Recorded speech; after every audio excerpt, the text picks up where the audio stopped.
안녕하세요, 구독자 여러분. 저는 올해 31살의 자영업자입니다. 컴퓨터 관련 일을 하고 있고 아직 싱글이에요. 물론 지금은 싱글이지만 저도 결혼할 뻔한 적이 있었어요. 한창 결혼의 꿈에 부풀어 있다가 현실로 돌아온 지 이제 막 반년이 지났네요. 저는 결혼 준비를 하는 도중에 예비 남편과 파혼했습니다. 요즘 흔하게 반반 결혼을 많이들 하는 추세이고 예전처럼 남자에게 더 많은 책임을 지우는 시절은 아닌 게 분명합니다. 저 역시 남자는 집, 여자는 혼수라는 건 옛날 말이라고 생각해요. 나름 합리적으로 결혼 준비를 한다고 생각했는데 반반 결혼이라는 의미를 저와 예비 남편은 서로 다르게 이해하고 있었던 것 같습니다.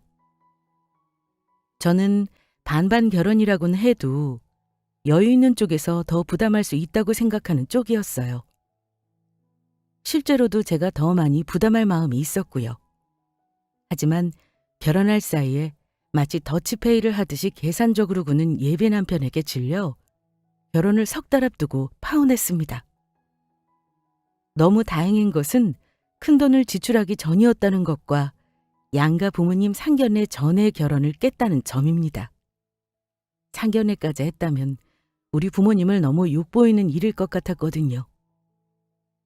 예비 남편과 연애하면서 꽤나 사람이 합리적이라고 여겼는데 결혼 준비하면서 다시 보니 합리적인 게 아니라 계산적이고 이기적인 모습을 내가 잘못 본 거였어요. 파혼하고 나서 저는 요즘 대세라는 반반 결혼에 대한 인식도 조금 달라졌습니다. 결혼을 반반한다는 것이 저는 결혼식 그 자체에만 국한해서 생각할 건 아니라고 봅니다. 결혼 비용뿐 아니라 결혼 이후에도 생활비나 집안일도 부부간에 평등하게 이루어져야 한다고 봐요. 하지만 대부분의 남자들은 제 생각을 말하면 아마 100이면 100, 다들 싫은 기색을 할 겁니다. 아무리 세상이 변했다고는 하나 결혼 이후 부부가 서로 똑같이 네가 하는 만큼 나도 한다는 식으로 반반 결혼 생활이 가능한지도 의문이고요. 또 너무 계산적인 느낌이 들어서 만약 제가 나중에 결혼할 기회가 또 온다면 반반 결혼은 딱히 하지 않을 것 같아요. 남자가 더 많이 해오라는 게 아니라 반반 결혼이라는 단어 자체를 쓰고 싶지 않다는 의미입니다. 아무튼 파혼 안후 깔끔하게 딱 관계가 끊어지지는 않았습니다. 사람 관계라는 게 그렇더라고요. 이혼이든 파혼이든 말로 한 번에 끝내기는 어려운 일 같습니다.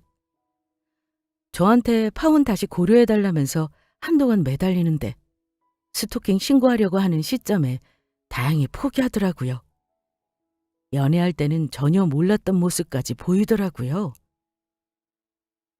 선주야, 내가 진짜 잘못했다. 내가 반반 결혼하자는 뜻은 네가 가진 재산 다 나누자는 뜻이 아니었어. 네가 오해한 거야. 설마 아니 내가 그런 도둑놈 심보로 너랑 결혼하자고 하겠냐? 내가 말실수 좀 했다고 파혼일은... 우리 엄마 지금 알아놓으셨어.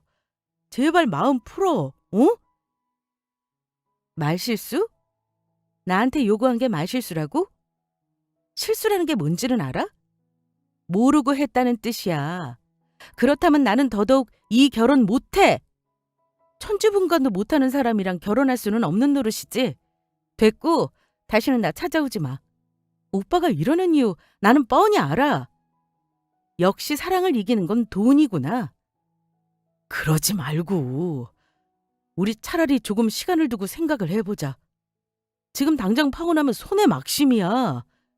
우리 신혼여행비랑 사진 찍은 건 어쩔 건데 식장 잡은 것도 위약금 다 날리게 생겼잖아. 오빠 좋아하는 반반으로 정산하면 되겠네. 나는 그 돈 날려도 내 인생 구한 거 감안하면 하나도 아깝지 않아. 한 번만 더 질척거리면 나도 어쩔 수 없이 강하게 나갈 거니까 이쯤에서 그만해. 파혼 후에도 우리 집까지 찾아와서는 싹싹 빌겠다고 사과하는데 가만히 들어보니까 본인이 뭘 잘못했는지 여전히 모르고 있길래 꺼지라 했습니다. 예비 남편과 만나면서 혹여 저에게 자격지심 가질까봐 겸손을 떨었는데 절대 그럴 필요 없다는 걸 깨달았습니다.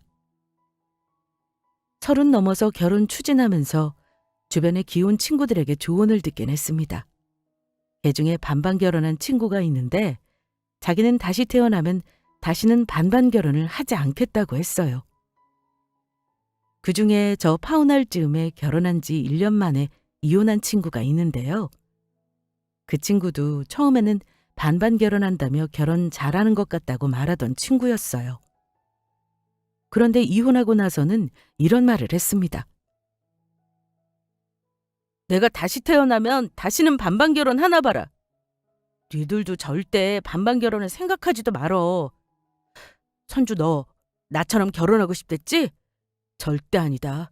내가 해보니까 부부 사이에 이것만큼 치사한 일이 없어.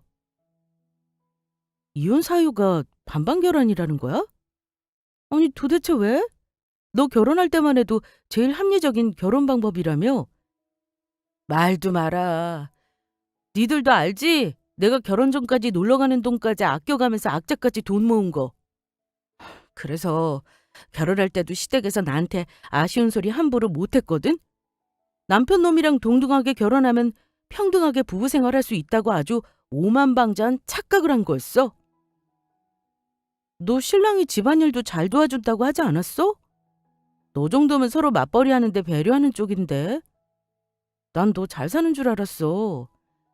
이만저만 많이 따지고 결혼했잖아 너. 어휴, 까다롭게 따지고 계산해서 결혼하면 뭐해. 나도 처음엔 결혼 잘한 줄 알았지. 물론 부부만 딱 놓고 보면 서로 나름 잘 챙기고 산 것 같아. 근데 내가 바쁘면 그 사람이 챙기고 남편이 바쁘면 내가 좀 더 배려하고 그랬으니까.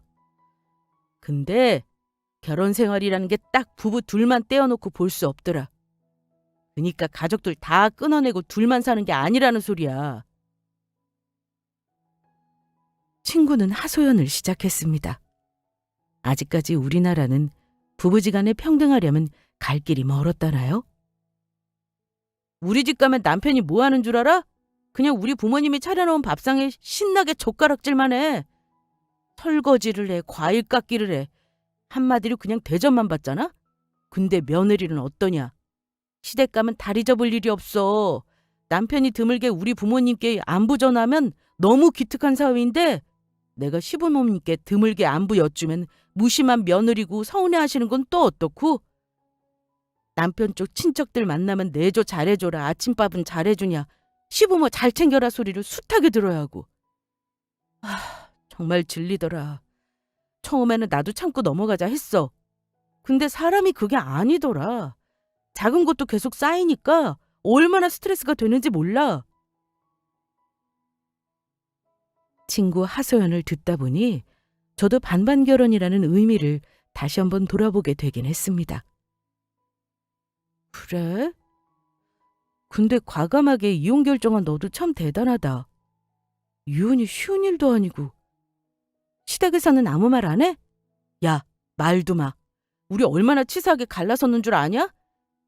결혼할 때 서로 들인 돈 계좌까지 다 까면서 참나. 암튼 내가 반반 결혼을 무턱대고 하지 말라는 건 아니야. 적어도 남자 쪽에서 반반 결혼 하자는 말을 먼저 한다면 나중에 결혼해서 마누라 권리 찾아줄 준비를 반드시 하고 반반 결혼 요구하라 그래. 결혼은 요즘 태세 반영한다고 하면서 며느리한테 조선시대 도리 강조하는 건 앞뒤가 안 맞잖아. 그래, 네 말이 맞다. 우리나라에서 아직 완벽한 반반 결혼은 없는 것 같아. 다들 금전적인 부분 고려해서 싸움 나고 갈등 생기는 거네. 네 말 참고할게. 그렇게 친구 이혼 사례를 보면서 생각이 많았건만 남편 될 사람이 제 마음에 확 불을 싸지른 사건 이후 저는 파혼을 진지하게 고민하게 되었던 거죠.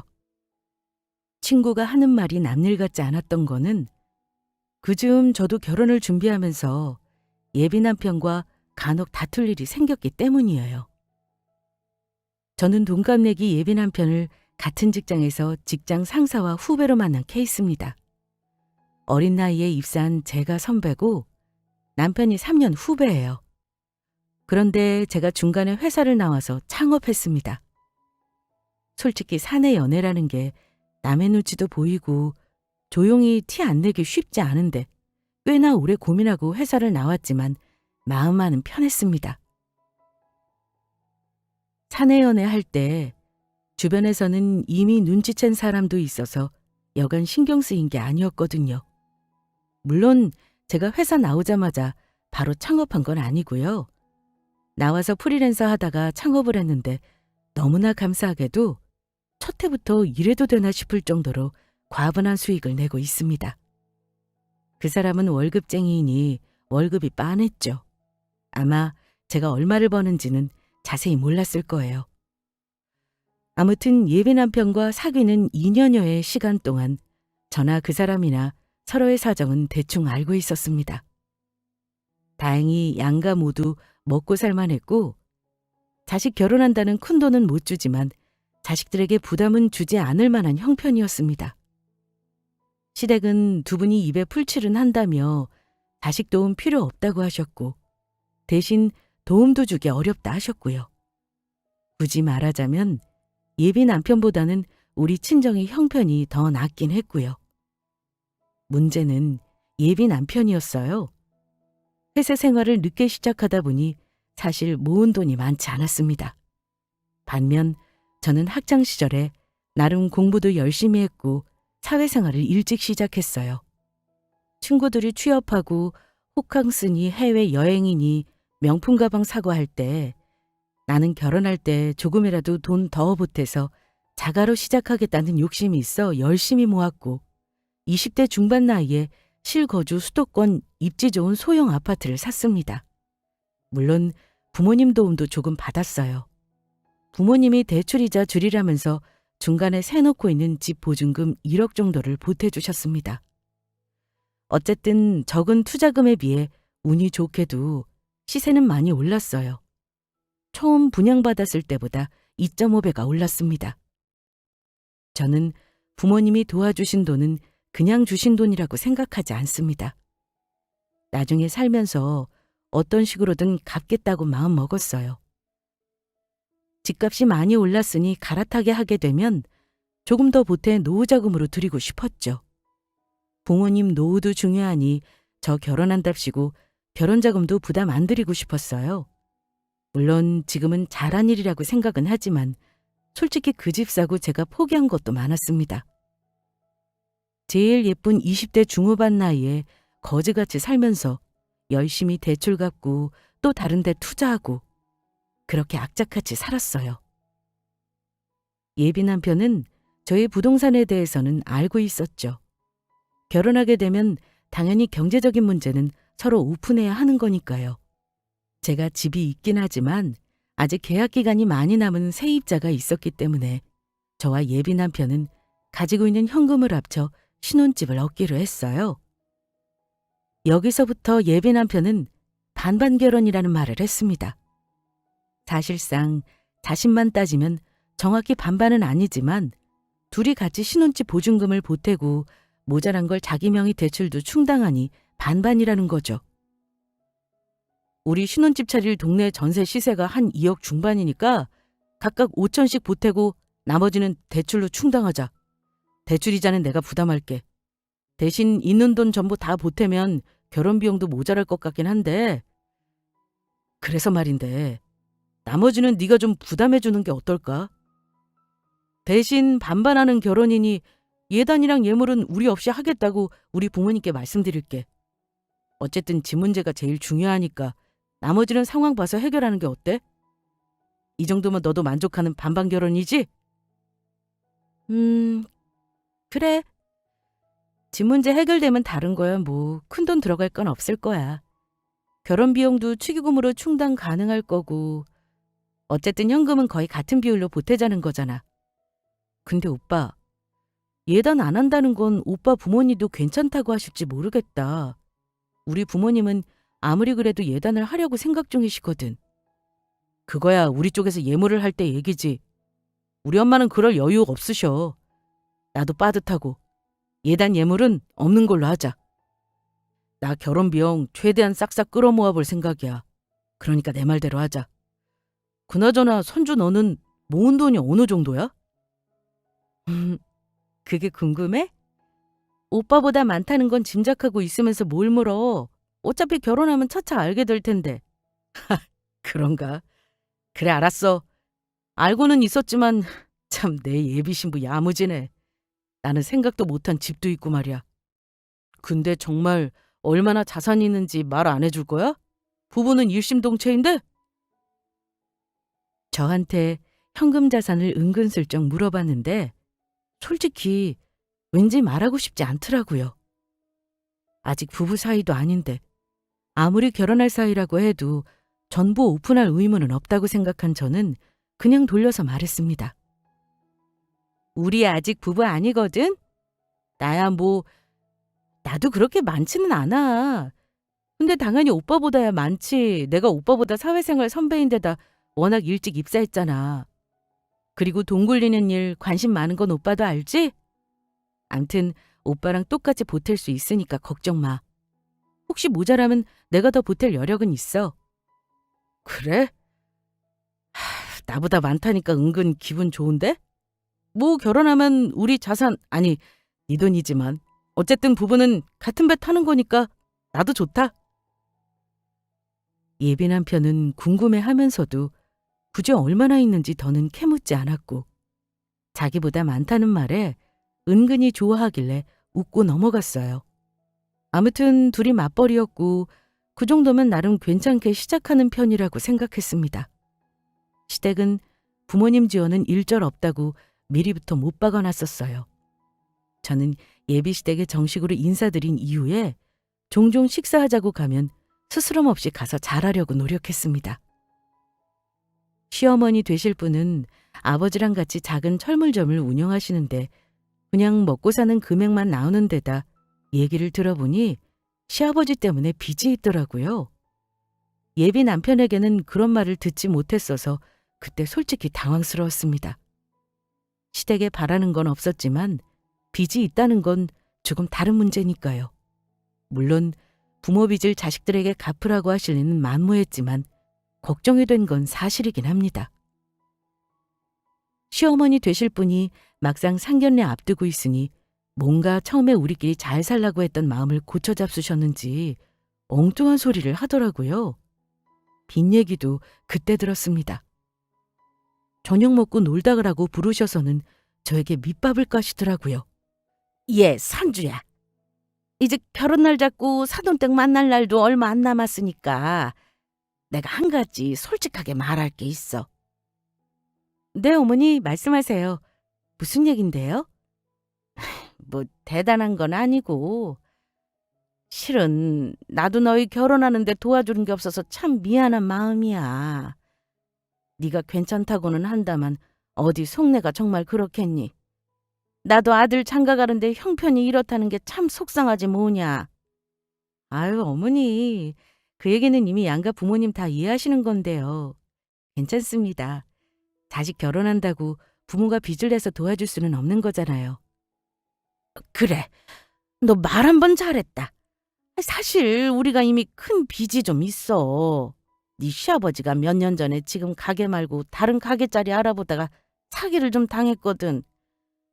지금까지도 그 돈을 뼈 빠지게 갚느라 내가 아들 결혼할 때도 이렇게 뭘 해준다 소리를 못하는 거야. 네? 빚이요? 저는 오빠한테 그 얘긴 못 들었어요. 금액이 많은가 봐요? 아직도 갖고 계신 걸 보면요? 이제 2, 3년만 더 고생하면 끝이 보이지 뭐니. 걱정은 마라. 나는 자식들한테 빚 갚아달라고 하는 무식한 부모는 아니니까. 너 부담 가지라고 하는 말 아니니까 얼굴 어두워질 거 없어. 말씀은 저리 하시는데 왜 굳이 상견례 앞두고 대출을 오픈하시나 의아하긴 했습니다. 그런데 빚 얘기는 밑밥이었어요. 어머니는 천천히 본론을 꺼내기 시작하시더군요. 어쨌든 내가 이놈의 빚 때문에 니들한테 부모돌이 못하는 건 정말 미안하게 생각하고 있다. 아니에요, 어머니. 그래도 결혼 전에 솔직하게 알려주셔서 오히려 저는 감사하게 생각해요. 어머님 입장이 더 이해가기도 하고요. 너무 마음 쓰지 마세요. 그래. 그렇게 말해주니 너무 고맙구나. 그런데 말이다. 혹시 너는 예단은 안 할 생각이니? 느닷없이 안 하기로 한 예단을 물으시더라고요. 네? 그건 이미 오빠랑 안 하기로 얘기 끝난 걸로 아는데요, 어머니. 저는 살짝 당황스러웠습니다. 내내 보태주지 못하는 이유를 대시더니만 갑자기 예단이라니요. 그래, 나도 알아. 아들이 돈 없어서 힘들다고 하는데 어쩌겠어. 처음에는 나도 그렇게 하라고 했지. 근데 내가 괜히 예단 얘기를 하는 게 아니라 다 이유가 있다. 갑자기 예단을 말하는 이유가 있다고 하시더니만 황당하게도 예비 남편의 상속 재산을 얘기하셨습니다. 실은 지금 당장은 내가 너희한테 보태주지는 못해도 우리 아들이 나중에 물려받을 시골 땅이 있거든? 다행히 많이 올라서 한 2억은 받을 수 있다더라. 물론 아직 우리 아들 명의는 아니야. 너 우리 아들 할아버지 아직 시골에 살아계시는 거 알지? 돌아가시면 그건 무조건 우리 아들 몫이다. 시골 땅이요? 근데 지금 당장 팔 수도 없는 거네요? 그래. 네 말대로 그 땅을 지금 당장 팔 수는 없지만 어쨌든 나중에 우리 아들 땅 될 건 분명한 사실이야. 그래도 어쨌든 2억이나 되는 땅이 나중에 니들 소유가 되는 거잖아. 근데 아무리 생각해도 평생 한 번 있는 결혼에 예단을 생략하는 건 아깝지 뭐냐. 저는 그냥 황당해서 어머니가 하는 말을 듣고만 있었습니다. 그래서 말인데 너희 집에서 정말 해준다는 건 뭐 없으신 거니? 나도 대단하게 바라는 건 아니야. 그냥 기본만 하라는 거지. 그때는 예비 시어머니가 어려울 때니 제 속마음을 전부 표현할 수도 없었습니다. 자칫 버릇없다고 하실 것 같아서요. 그래서 조용히 정확한 속내를 여쭤봤어요. 그럼 어머니가 기본으로 바라시는 건 뭔데요? 저도 부모님께 이미 예단 안 하기로 한 거 말씀드려서요. 일단 어머니가 원하시는 정도를 말씀해 주시겠어요? 아이, 뭐 나는 대단한 거 말고 명품 가방이나 하나 해주면 좋겠구나. 네 시아버지는 양복 한 벌 해드려야 하지 않겠니? 그리고 우리가 친척이 많지도 않잖니. 조금씩은 예단을 돌려야 나도 면이 서지. 내 입장도 이해해줘. 이제 와서 예단 말하는 건 나도 미안하게 생각한다. 하지만 암만 생각을 해봐도 내가 아들 하나 바라보고 이만큼 잘 키워 너한테 주는 거 아니냐. 평생 못 들어본 가방 한번 아들 장가 보내면서 들어보고 싶어. 이 정도면 너도 가능하지 않겠니? 솔직히 황당했습니다. 어머니가 사고 싶다는 가방을 보여주시는데 그 자리에서 뒷목 잡을 뻔했어요. 당신이 시집 가시는 것도 아니면서 1,000만 원짜리 새 신부들이 예물로 받는 가방을 바라시더라고요. 제가 아는 예단의 개념은 옛날에 남자가 집해 오면 그 집값의 일부를 현금으로 드리는 걸로 알아요. 그런데 예물은 해준다 소리도 없으면서 먼 미래에 예비 남편 소유가 될 땅을 말하며 예단 얘기를 하시다니요. 몰랐던 예비 시어머니가 이렇게 여우 같은 사람이었나 다시 보게 되었죠. 어머니, 일단 어머니 뜻은 알겠지만 저도 생각을 좀 해보겠습니다. 이미 집에 같이 돈 보태고 다른 돈 드는 건 제가 보태기로 한 상황이라서요. 제 입장도 좀 이해해 주세요. 뭐? 생각해보겠다니? 나 같으면 2억 땅 받는데 아이고 감사합니다 하고 해주겠다 얘.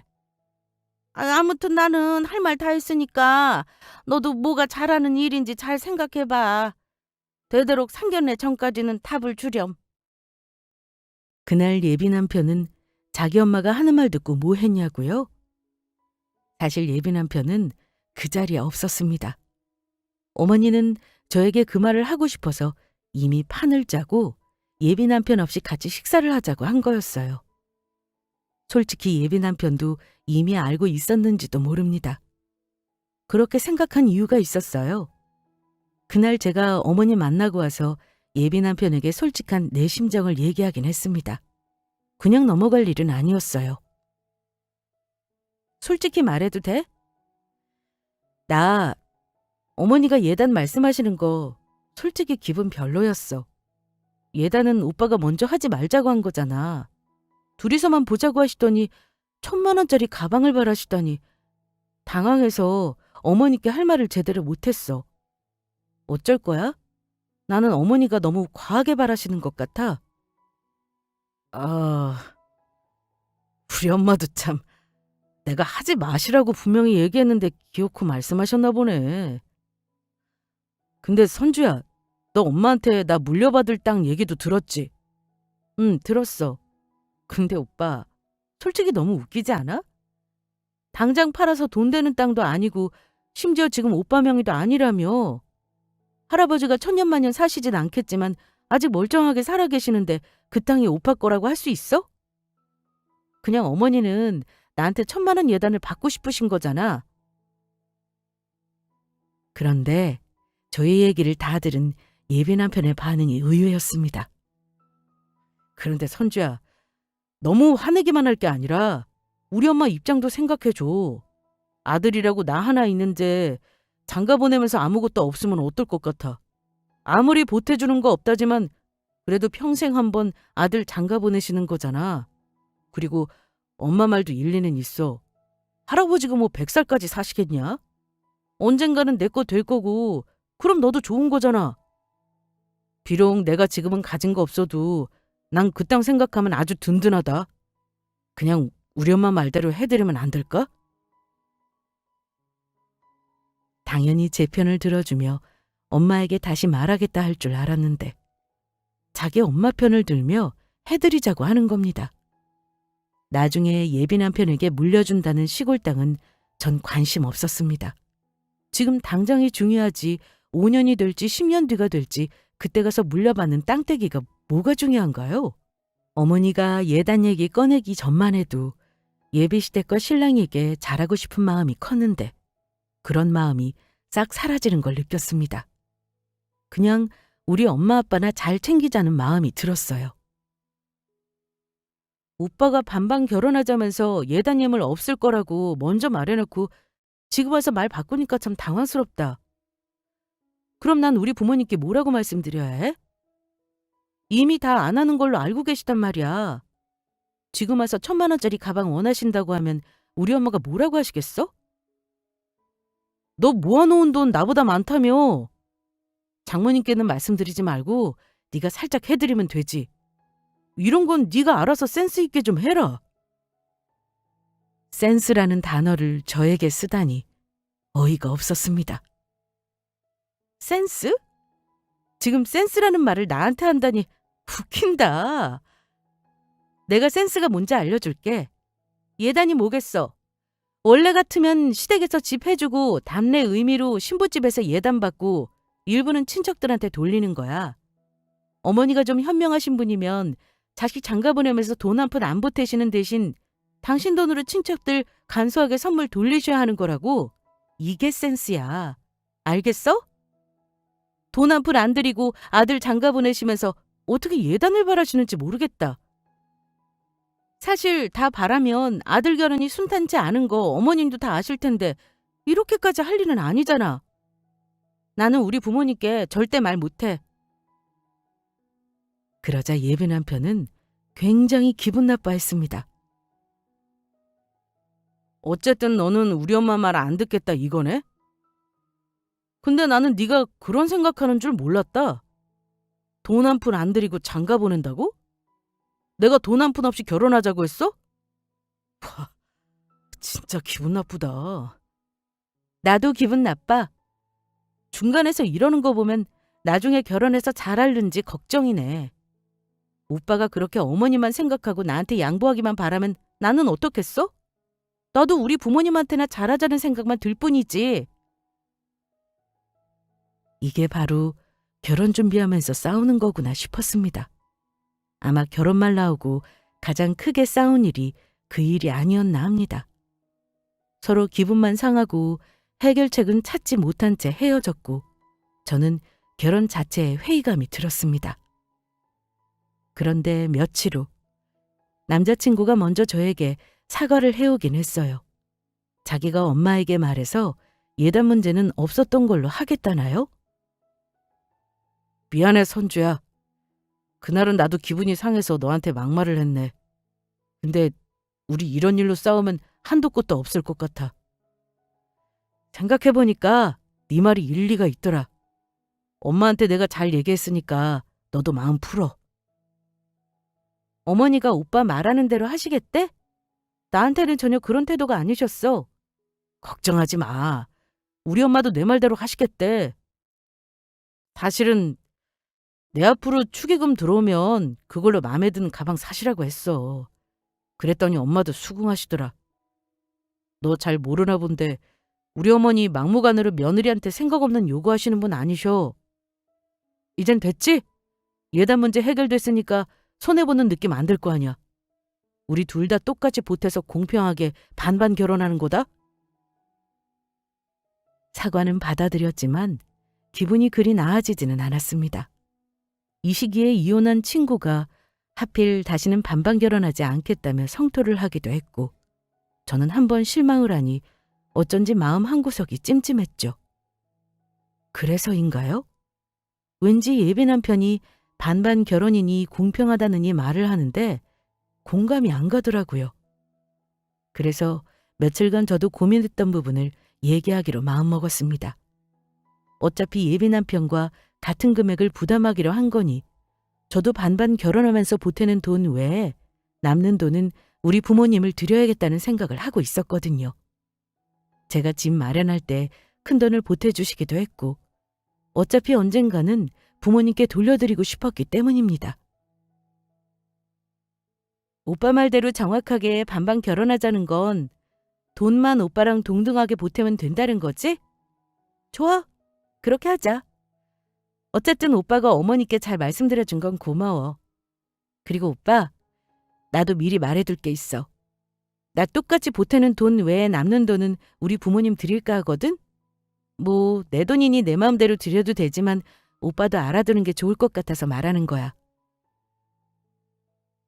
저는 반반 결혼하면서 제가 보태는 돈 외에 남는 돈을 우리 부모님께 드리고 싶다고 말했습니다.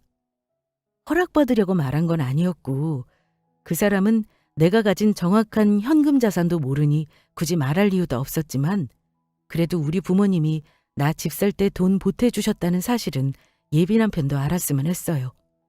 굳이 말하자면 제가 모은 돈의 일부를 부모님께 드린다는 명분이었죠. 하지만 예비 남편은 결혼비용 보태고 남은 나머지 돈을 우리 친정 부모님 드린다는 말에 눈이 2배로 커지면서 놀라더라고요. 뭐? 야, 박선주. 지금 그게 무슨 말이야? 결혼비용 보태고 남는 돈을 부모님 다 드린다니. 그건 우리 자산으로 아껴놔야지 말이 되냐? 그건 반반 결혼이 아니지. 안 돼, 안 돼. 난 동의 못해. 오빠 동의는 필요 없어. 내가 내 돈 들이고 시집 간다는데 왜 오빠가 반대? 그리고 내 집 살 때 우리 부모님이 1억이나 보태주셨어. 나중에 내 집 팔게 되면 늘어나는 자산이 얼마겠냐고. 그런 건 생각 안 해? 야, 그때 가봐야 늘어나는지 안 늘어나는지 아는 거지. 집값이 떨어질 수도 있는 거잖아. 너 참 웃긴다. 돈이 많으면 결혼비용을 네가 더 보태도 되는 거잖아. 우리 엄마가 예당 고작 1,000만 원짜리 가방 사달라는데 그건 귀를 쓰고 싫다고 하더니 뭐? 남는 돈을 친정해준다고? 그런 게 어딨냐? 돈 얘기에 발끈하는 모습 보며 저는 할 말을 잊었습니다. 아주 그 돈이 자기 것이나 되는 것처럼 개거품을 물더군요. 제가 뭐라 대꾸하기도 전에 그 인간이 저에게 결정적인 한 방을 날리더라고요. 암튼 나는 동의 못해. 전 그러면 남는 돈도 반반 나눠서 네 친정 주고 우리 부모님도 드리던가. 남은 돈도 반으로 나눠야 반반 결혼 아니겠냐? 그렇게 한다고 하면 나도 허락할게. 너네 집에만 돈 들인다는 건 무조건 싫어. 거의 악을 쓰면서 목에 핏대를 세우는데 말하는 논리가 참 어이없었습니다. 남은 돈을 나눠야 반반 결혼이라뇨. 이런 억지가 어디 있나요? 지금 오빠가 말하는 거 웃기는 논리인 거 알지? 억지도 어지간히 부려야지. 결혼도 하기 전에 내 돈을 꼭 자기 것처럼 말한다? 내 돈을 왜 오빠네 엄마한테 줘야 하는데? 나야말로 싫어. 겨우 하나 해결했나 싶더니 산 넘어 산이구만. 억지라니. 결혼 전이지만 반반 결혼하기로 해놓고 여유도 많은 네가 나 보태는 만큼만 보탠다는 게 말이 되냐? 근데 나머지 돈을 부모님을 드리겠다고? 너 진짜 너무한다. 암튼 나도 긴 말하고 너랑 싸우기 싫다. 우리 엄마한테도 절반 보내드려. 너도 알잖아. 우리 엄마가 너한테 우리 집 빚도 있다고 말했다던데 너는 우리 집 사정 알면서 그런 말이 나와? 네가 알아서 보태겠다고 하면 우리 엄마가 얼마나 좋아하시겠어? 결혼 전에 너도 큰 소리 칠 일 생기고 좋잖아. 너는 왜 하나는 알고 둘은 모르냐? 예쁨 받을 짓도 다 네가 할 몫인 거야. 아무튼 나는 더 할 말 없어. 남은 돈 반반 나눠서 우리 엄마 보태줘. 말도 안 되는 논리로 우기는 거 보면서 저는 이미 이 결혼을 할 마음은 안드로메다로 간 지 오래였습니다. 반반 결혼이니 공평이니 외치던 사람이 내 돈에 욕심을 내는 꼴이라뇨. 게다가 남은 돈도 양가가 똑같이 나눠야 반반 결혼이라는 건 무슨 개소린가요? 무슨 내 재산이 자기 거나 자기 가족 것이 되기라도 하나요? 제 돈이 무슨 공공재도 아닌데 말입니다. 더 이상 그 사람 추태와 억지 보기 싫어서 그만하자고 했습니다. 이제는 더 할 말도 없다. 뭐? 나야말로 어이없어. 내 돈이 무슨 공동재산이야? 웃기는 소리 그만해. 우리 결혼 그만두자. 여기서 끝내. 우린 파혼이야. 나는 오빠같이 개논리 펼치는 사람이랑 결혼 못해. 그러자 그 사람도 화가 났는지 언성을 더 높이며 파혼하자고 하더라고요. 그래. 내가 뭐 너 파혼하자는 말에 벌벌 떨 것 같냐? 천만의 말씀. 파혼하자 이거야. 누가 손해인지 어디 한번 보자. 손해? 글쎄. 나는 오빠랑 파혼하는 길이 돈 버는 길 같은데? 아쉬운 사람은 내가 아니라 오빠야. 내가 뭐가 아쉬워? 네가 무슨 억망장자라도 되냐? 아쉬울 거 없으니까 너 하고 싶은 대로 해. 억망장자? 오빠 정말 웃긴다. 내가 억망장자면 아쉬워할 거야? 좋아, 알려줄게. 내가 억망장자는 아니지만 억대 자산 소유자거든? 부동산 있는 건 알지? 근데 나 현금 자산도 꽤나 많아. 아마 오빠가 10년을 꼬박 저축해도 못 만질 돈일걸? 물론 그만큼 벌기도 많이 벌고 내가 나머지 돈 우리 부모님 드린다고 해서 큰 타격 받는 줄 알아? 그랬더니 뭔가 흠칫하는 표정을 짓더라고요. 조금 전 개거품 물던 사람이 한풀 꺾인 목소리로 묻더군요. 네가 돈이 뭐 얼마나 많은 건데? 억대 자산? 거짓말하지 마. 못 믿겠다는 사람한테 뭘 더 말하겠냐? 그냥 보여주면 되는 거지. 자, 이제 됐냐? 이제는 믿어? 저는 그 인간에게 제 통장 잔고를 까서 보여줬습니다. 0이 붙은 개수를 세더니만 예비 남편은 눈알이 뒤집어지며 놀라더라고요. 이거 뭐야? 선주야, 이게 지금 다 네 돈이라는 거야? 보면 몰라? 그리고 자세히 봐. 내가 월에 얼마를 버는지. 괜히 오빠 자격지심 가질까 봐 겸손하게 군 건데 그럴 필요가 없었네. 가만히 있으면 내 덕 누리고 살 거 많았을 텐데 복을 자기 발로 차니? 어디 남은 인생 후회나 열심히 해라. 난 오빠랑 결혼 안 할라니까. 뭐? 반반 결혼? 이게 오빠가 말한 반반 결혼이야? 무엇보다 우리 친정에 돈 보태준다니까 발끈한 모습 생각하면 정말 정 떨어진다. 오빠 마음 씀씀이가 고작 그 정도였네. 그 간장종지만한 마음 씀씀이 안 고치면 오빠는 아마 절대 여자 만나서 결혼 못해. 내가 너그럽고 착해서 이런 개떡 같은 결혼 하겠다고 한 거야. 알겠냐? 그러자 예비 남편은 바로 꼬리를 내렸습니다. 그러더니 바로 말을 바꾸며 제 마음대로 하랍니다. 선주야, 잠깐. 이러면 말이 다르지. 나는 우리가 비슷한 줄 알았단 말이야. 와, 대박이다. 너 현금 자산이 2억이나 있었다고? 근데 왜 말 안 했어? 나야말로 기분 나쁘다. 너 나 못 믿는 거잖아. 아니? 나는 이제야 눈에 못 씌었던 게 벗겨진 느낌이야. 처음부터 오빠가 말한 반반 결혼은 말도 안 되는 거였지. 내가 순진해서 사랑을 믿었는데 바보였지 뭐야? 암튼 지금이라도 알아서 다행이다. 나는 오빠랑 결혼 못해. 손해본 건 각자 가름하기로 하고 집에서도 알아서 말씀드리자. 이쯤에서는 오빠도 이해할 거란 믿어. 저는 자리를 박차고 일어나 나가려고 했고 그 사람은 나가려는 저를 붙잡더니만 계속 미안하다고 읍소했습니다. 에이, 선주야. 미안해. 우리가 이러려고 만난 거 아니잖아. 내가 다 잘못했어. 처음에 예단도 내가 잘못했다고 한 거 잊었어? 내가 예민했나 봐. 가뜩이나 돈 없어서 골치 아픈데 네가 여유자금으로 쓸 생각 안 하고 네 부모님 준다니까 나는 그게 싫었던 거야. 네가 돈 많은 줄 알았으면 절대 반대 안 했어. 미안. 제발 파혼만은 하지 말자. 부탁할게. 그 말 들으니 더 싫다. 결혼해서 돈 없으면 부모님 용돈도 주지 말라고 할 것 같아. 더 이상 아무 말도 하지 마. 떨어질 정도 없으니까. 그럼 알아서 각자 정리하자. 우리 결혼은 여기서 끝이야. 붙잡는 예비 남편을 뿌리치고 돌아온 저는 부모님께 바로 파혼 사실을 알렸습니다. 우리 부모님은 워낙 저를 믿는 분들이시라 뭐라고 속상한 티를 내지 않으셨어요. 네가 그렇다면 그럴 만한 이유가 있겠지. 우리는 너를 믿는다, 선주야. 그래도 결혼 전에 아니다 싶은 걸 알았으면 파혼하는 게 맞아. 어지간하지 않았으니까 힘든 결정했을 거라 믿는다. 잘했다, 우리 딸. 믿어줘서 고마워, 엄마. 지금은 파혼이 최선인 것 같아. 내가 좋은 사람이 되면 앞으로 나한테도 저 좋은 사람이 나타나겠지. 결혼 그까짓 거 급하다고 아무나 하고 할 순 없잖아. 물론 지금 급하게 결혼할 이유도 없고. 부모님의 이해가 참 고맙더라고요.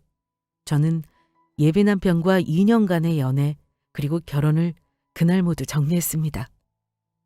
그동안 저에게 찾아오고 연락하고 하는 통에 힘들었는데 지금은 본인도 포기했는지 더 이상의 연락 없이 2년이 끝났네요. 파혼하고 나서 몇 개월이 흐른 지금은 그 사람을 떠올려도 아무렇지도 않을 정도입니다.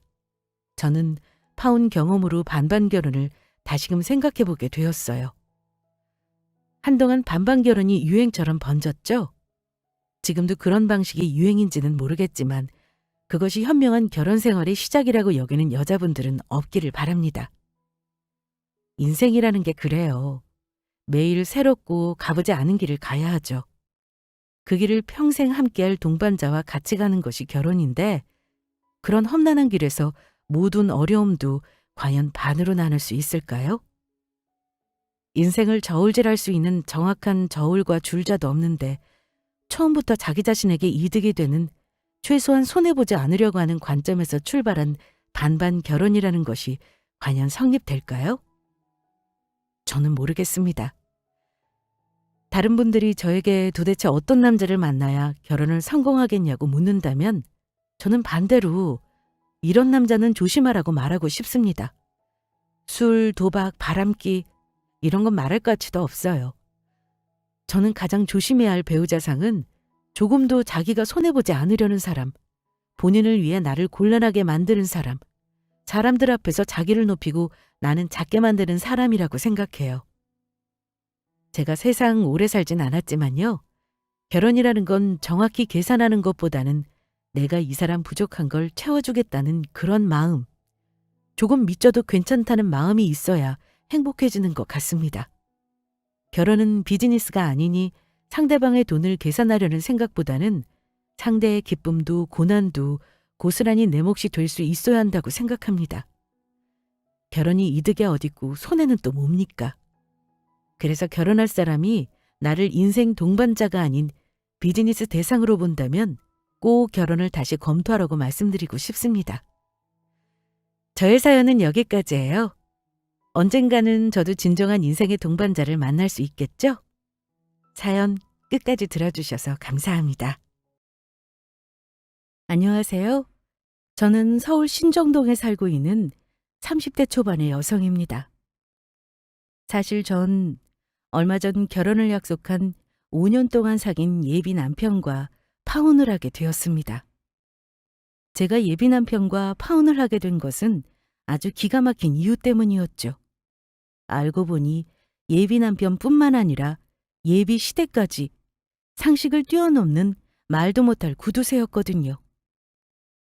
더욱 정확히 말하자면 진짜 구두쇠라기보다는 돈을 아끼기 위해서라면 양심도 버리고 법을 조금 어겨서라도 뭐든 하는 인간들이었습니다. 뭐 그렇다고 신문이나 뉴스에 나올 정도의 큰 범죄를 저지르는 것은 아니지만 말이에요. 하지만 사람이 참아주는 것도 한계가 있고 돈을 아끼기 위한 치졸한 예비 남편놈의 행동은 기어이 선을 넘고 말았죠. 그래서 전 바로 파혼을 하게 되었고요.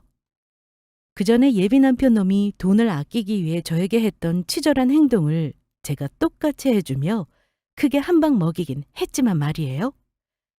그래서 지금부터 제 인생에 다시 없을 그 황당한 경험을 여러분께 전해드리고자 합니다. 처음 예비 남편과 사귀게 된 것에 별로 특별한 사연은 없었습니다. 제가 오래 다니던 독서 모임이 있었는데 남편도 거기 회원이었거든요.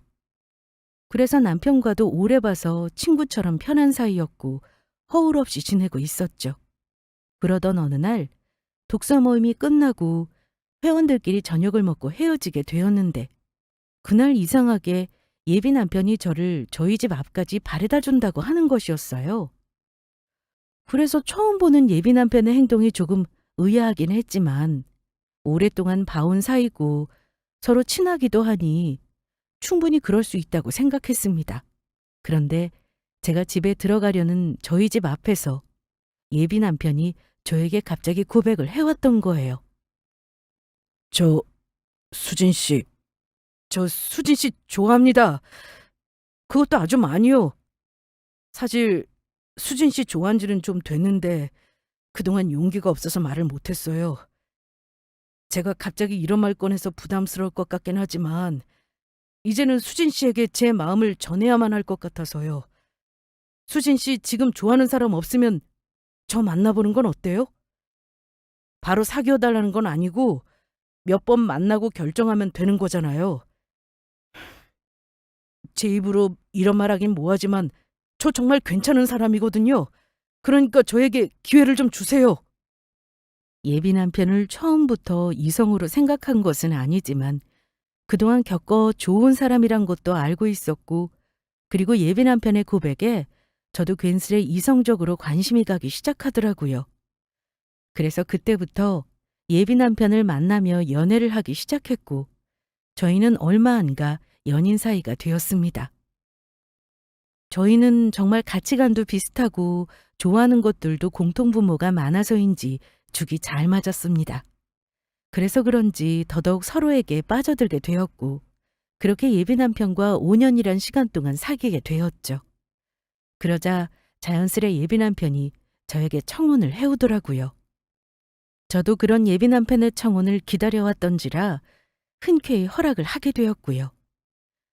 그래서 예비 남편과 결혼을 약속한 후 처음으로 예비 남편의 집에 인사를 드리러 갔는데 예비 시부모님들도 인자하시고 좋으신 분들이었어요. 예비 남편 집도 특별할 것 없는 우리 보통의 가정집이었는데 그래서 더욱 마음이 편하게 느껴졌는지 모릅니다. 그렇게 저와 예비 남편은 예비 시부모님에게 결혼 허락을 받고 천천히 결혼 준비를 하기로 합니다. 어차피 예비 남편과 저나 오래 만난 사이고 급하게 결혼을 해야 할 특별한 사정이 있는 것도 아니라 저희 사정에 맞게 준비를 하기로 했던 것이죠. 그런데 저희가 저희 부모님과 시부모님에게 결혼을 허락받은 뒤 조금씩 이상한 일이 벌어지기 시작했습니다. 처음에는 느끼지 못했었는데 양가 부모님의 결혼 허락을 받자 제가 이젠 자기 사람이라고 생각한 건지 예비 남편이 슬슬 본색을 드러내기 시작했던 거죠.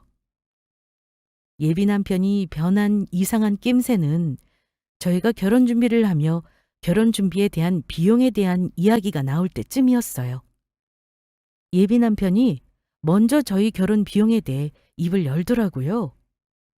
저, 자기야, 우리 결혼하는 거 요즘 반반 결혼이 유행이라고 하는데 우리도 그렇게 하는 게 어때?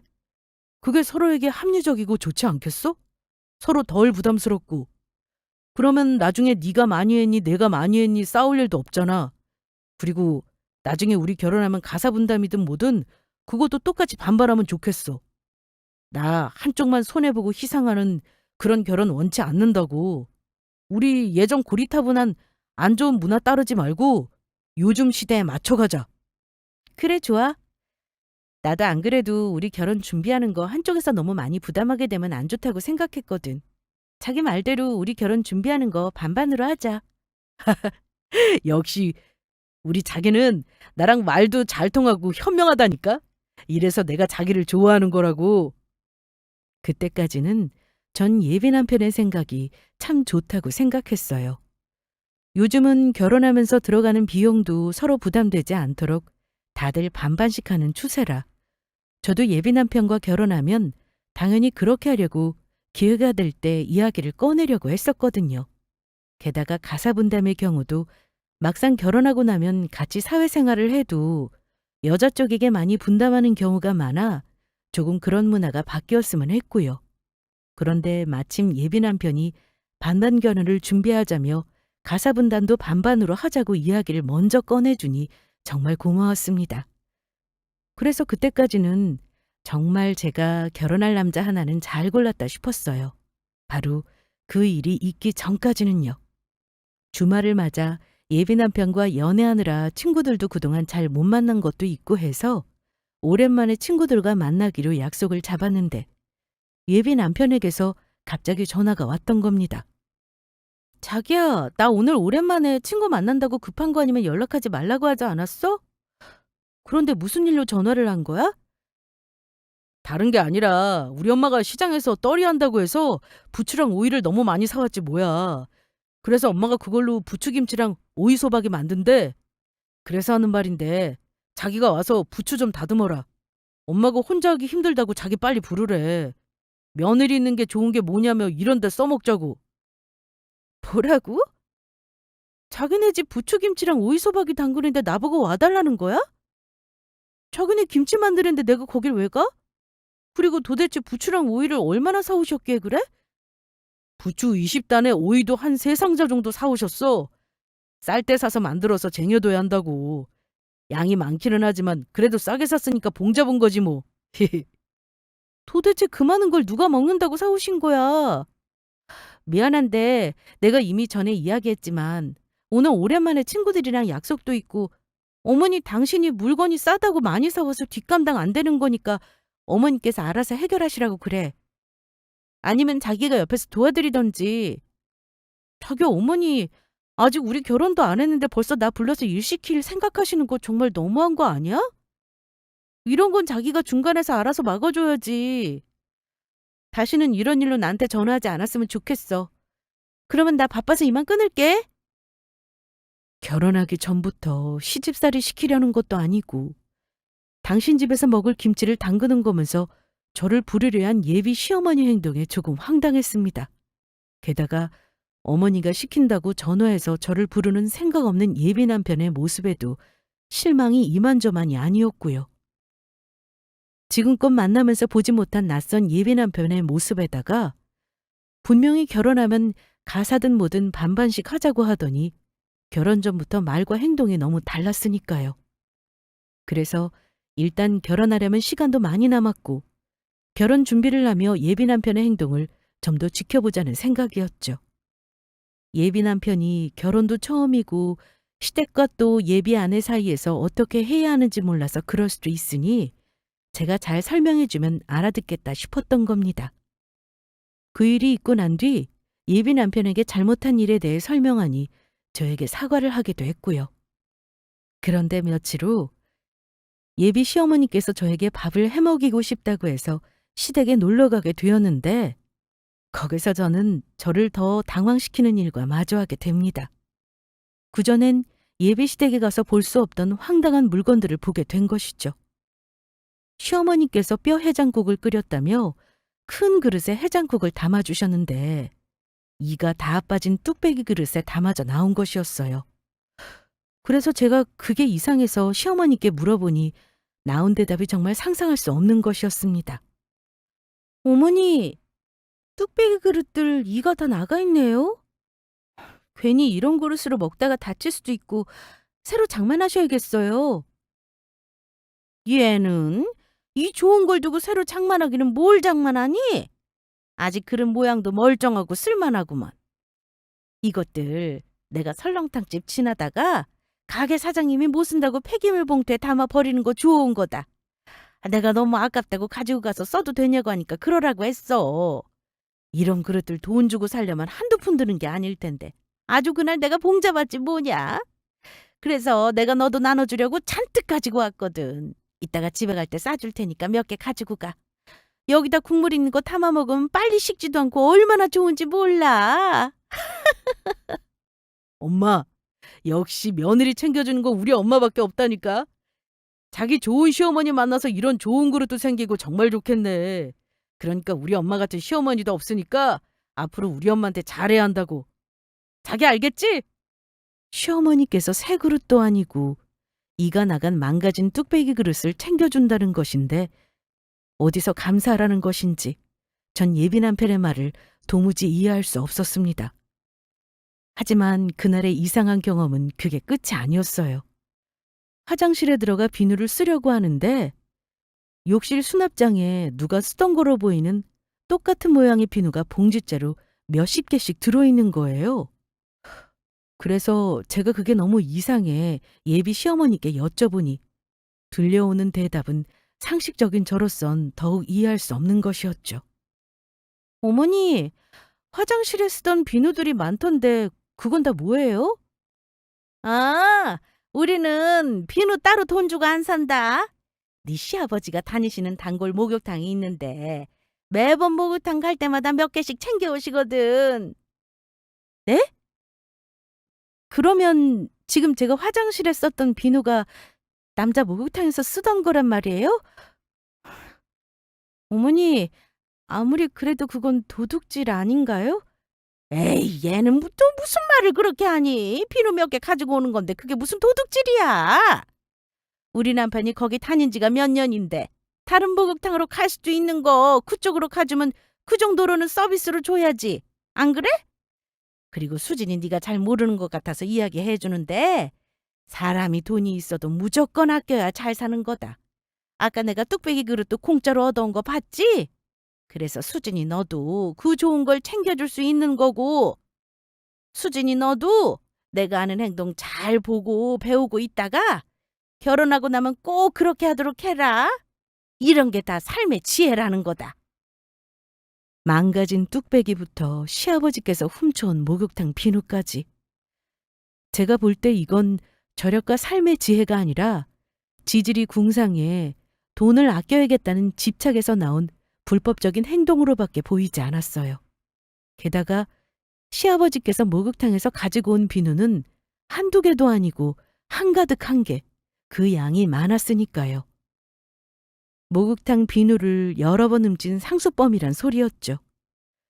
곧 며느리가 될 사람 앞에서 시아버지께서 목욕탕 비누를 훔쳐왔던 것을 창피해하기는커녕 어떻게 당당하게 말할 수 있는지 시어머니의 태도도 조금 어이가 없었습니다. 그래서 전 몹시 불편한 마음으로 시댁을 나와 집으로 향하게 되었습니다. 받기 싫다는데도 억지로 떠미는 시어머니께서 주신 다 망가진 뚝배기 그릇까지 챙겨서요. 그래서 전 시부모님의 행동이 너무 이상해 저희 집에 데려다주는 예비 남편의 차를 타고 가며 그 이야기를 꺼내게 되었죠. 자기야, 그런데 이런 망가진 뚝배기 그릇도 그렇고 목욕탕 비누도 그렇고 이런 말하기 미안하지만 자기 어머니랑 아버님 행동이 좀 이상하시지 않아? 절약하는 것도 좋지만 이건 좀 너무 지나치신 것 같아서. 그리고 이런 어머님이랑 아버님 모습 그동안 못 보다 오늘 본 거라 나는 조금 당황스럽기도 해. 아, 자기가 봐도 좀 이상한가? 사실 나는 어릴 적부터 이렇게 살아서 잘 몰랐는데 중학교 때 우리 집에 놀러 온 친구들이 우리 집 부모님 그런 행동 보고 이상하다고 해서 나도 많이 당황했었거든. 그것 때문에 친구들한테 놀림도 당하고 해서 나도 힘들었었고, 그래서 사실 자기가 우리 집에 인사드리러 왔을 때도 이상하게 볼까 봐 내가 부모님께 신신당부해서 자기 올 때는 뚝배기 그릇도 숨겨놓고 비누도 숨겨놓고 그랬던 거거든. 그런데 이제 우리 결혼할 사이고 가족이나 마찬가지인데 더 숨기는 것도 이상하고 그냥 부모님 하던 대로 행동하시라고 말씀드렸어. 그랬더니 바로 이런 일이 생겨버리네. 내가 아무리 말려봐도 소용없고 두 분 다 나이도 있으시고 젊은 시절 워낙 없이 살다 보니까 그런 거라 자기가 좀 이상해도 이해 좀 해줘. 자기 마음 불편하게 해서 내가 정말 미안해. 그래서 그때는 나이 드신 분이 평생 하던 습관을 버리기도 힘들고 제가 이해해주자 싶었습니다. 정말 아니다 싶은 것만 말씀드려 고치게 해드리자 생각하면서요. 게다가 시부모님의 그런 행동으로 예비 남편도 어린 시절 힘든 일을 겪었다고 하니 불쌍해 보이기까지 했습니다. 어차피 시부모님이랑 같이 살 것도 아니고 저희 예비 남편만 안 그러면 되는 거니 그때는 그냥 별일 아니라고 생각하고 넘어가려 했던 거죠. 바로 그날의 사건이 터지기 전까지는 말이에요. 예비 남편 놈이 갑자기 샐러드 바가 있는 패밀리 레스토랑에 가서 밥을 먹고 싶다고 해서 만나서 같이 가기로 했거든요. 그런데 제가 그날 야근이라 회사를 조금 늦게 퇴근을 하게 돼서 예비 남편이 저희 회사 근처 카페에서 저를 기다리고 했었는데 회사가 끝나고 카페에 도착하니 뭘 열심히 적고 있더라고요. 자기 오래 기다렸지? 그런데 지금 뭐 쓰는 거야? 아, 별거는 아니고 자기랑 만나서 오늘 얼마나 썼는지 비용 적고 있었어. 원래 자기 처음 만날 때부터 해왔던 건데 모르고 있었지? 자기 가계부 쓰고 있었구나. 그런 거 적어 놓으면 좋기는 하지. 나중에 내가 어디다가 지출을 했던 건지 알 수도 있고 과소비도 안 하게 되고. 그렇게 예비 남편과 저는 카페를 나와 예비 남편이 가고 싶어 하던 패밀리 레스토랑에 가게 되었죠. 그래서 주문한 음식들과 샐러드 바를 이용하며 맛있게 먹고 있는데 예비 남편 놈이 갑자기 이상한 행동을 했던 겁니다. 다 먹지도 못할 음식들을 잔뜩 접시에 담아와서는 식당 직원들 몰래 그 음식들을 준비해왔던 플라스틱 용기에 담기 시작했습니다. 그래서 전 상상치도 못한 예비 남편의 행동에 너무 놀라 말했어요. 자기 지금 뭐 하는 거야? 여기 음식 외부로 못 가지고 나가게 되어 있는 거 몰라? 요즘 누가 이런 행동한다고 몰래 음식을 담고 있어. 이거 엄연히 도둑질이라고. 쉿, 자기야, 조용히 하고 있어. 엄마랑 아빠가 먹고 싶다고 담아달라고 했단 말이야. 여기서 이렇게 담아가면 하루 이틀은 집에서도 포식할 수 있다고. 그리고 자기가 뭘 몰라서 내가 해주는 이야기인데 원래 이런 데 오면 이렇게라도 해서 뽕을 뽑아야 하는 거라고. 이제 보니 절약에 대한 집착으로 했던 시부모님의 행동만 이상했던 것이 아니었습니다. 예비 남편놈 또한 제정신이 아니었던 거죠. 그래서 전 그런 예비 남편의 행동을 다급히 말리며 한마디를 하게 됩니다. 자기야, 지금 당장 그만두지 못하겠어? 어머님이랑 아버님이 드시고 싶으면 직접 와서 사드시라고 그래. 여기 레스토랑도 땅 파서 장사하는 거 아니고 지금 매너 없게 이게 뭐 하는 짓이야? 내가 좋게 이야기할 때 당장 관둬? 자기야, 걱정하지 마. 이런 거 가지고 간다고 무슨 가게가 망하는 것도 아니고 뭐 한두 번 해본 일인 줄 알아? 내가 알아서 할 테니까 자기는 그냥 나 신경 쓰지 말고 밥이나 먹어. 우리 부모님 지금 밥도 안 먹고 나 기다리고 있어서 내가 들키지 않게 빨리 담아야 한단 말이야. 저기 직원 온다. 나 안 보이게 몸 좀 약간 틀어서 앉아봐. 에라이 땅끄지 자식아. 뭐 이런 게 다 있어. 너무 화가 나 저는 저도 모르게 예비 남편의 뒤통수를 후려갈기고 말았죠. 그리고 예비 남편 두고 혼자 식당을 나왔습니다. 그제야 예비 남편 놈은 자기 행동이 잘못되었다는 걸 인지한 것인지 음식을 담다 말고 저를 쫓아나와 잘못했다면서 저에게 싹싹 빌더라고요. 시부모님에게 배워 자기 행동이 잘못됐는지 몰랐다면서 다시는 그러지 않겠다고요. 그래서 전 진심으로 그날 예비 남편과의 결혼을 고민하게 됩니다. 하나의 행동만 보고 판단을 내리면 안 되겠지만 아무리 봐도 시부모님이 예비 남편에게 절약에 대한 방법을 아주 비뚤어진 방법으로 가르쳐 준 것 같은데 이런 사람과 결혼을 하는 게 맞는지 의문이 들더라고요. 예비 남편이 계속해 이렇게 행동한다면 제가 아무리 예비 남편을 사랑해도 결혼 생활을 이어나가기는 쉽지 않을 것 같았거든요. 그러다 결국 다른 곳에서 일이 터지고 말았습니다. 그날은 예비 남편과 저희 결혼 반지를 맞추러 가기로 한 날이었거든요. 그런데 예비 남편 말이 시어머니 친구분 중에 금은방을 하고 계신 분이 있다면서 예비 남편 동네 금은방으로 저를 데리고 간 것입니다. 더 좋은 곳으로 가 맞추고 싶은 마음도 있었지만 하지만 뭐 거기까지도 좋다고 생각했습니다. 동네에서 아는 금은방이라고 해도 반지를 잘 만드는 곳도 많고 제대로 된 결혼 반지를 맞추면 되는 것이었으니까요. 게다가 어차피 결혼은 두 사람의 마음이 제일 중요한 것이라 여겼거든요. 하지만 그 후 벌어진 예비 남편의 행동에 저는 해도 너무한다 싶었어요. 더는 제가 봐줄 수 없는 선까지 넘어버렸으니까요. 자기야, 혹시 몰라서 내가 미리 와서 우리 결혼 반지 몇 개 받은 게 있거든? 다른 거 보지 말고 자기가 여기서 고르면 될 것 같아. 그런데 예비 남편이 봐뒀다는 저희 결혼 반지 샘플을 가지고 오는 금은방 사장님의 표정이 이상하더라고요. 티가 날 정도로 저를 보며 굉장히 곤란해하는 얼굴을 하고 계셨거든요. 그리고 예비 남편 놈이 고른 저희 결혼 반지를 보고 저는 소리를 지를 뻔했습니다. 자기야, 이게 내가 받은 디자인들이야. 디자인이 모던하게 심플하고 좋지 않아? 나는 아주 마음에 든다고. 예비 남편이 고른 반지는 디자인이 하나같이 거의 없는 금가락지 수준이었던 겁니다. 게다가 신부 결혼 반지에 달린 다이아는 거의 형체를 알아볼 수 없을 정도로 알이 매우 작았죠. 아무리 결혼이 서로 마음이 중요하다고 하지만 이건 아니었습니다. 저희 두 사람 형편이 어려우면 이해하겠지만 서로 어느 정도 모아둔 돈이 있는 것도 알고 있었고 딱 봐도 예비 남편이 저희 결혼 반지에 돈을 쓰기 싫어 가장 싼 반지를 고른 거로밖에 보이지 않았으니까요. 자기 지금 이게 뭐 하자는 거야? 우리 결혼 반지 맞추러 온 거 맞아? 왜? 나는 쏙 마음에 드는데. 요즘 다 비싼 것들만 좋아하는데 난 그런 거 허례허식 문화 딱 질색이라고. 어차피 결혼은 우리 두 사람이 하는 거고 우리 둘만 좋으면 되는 거 아니야?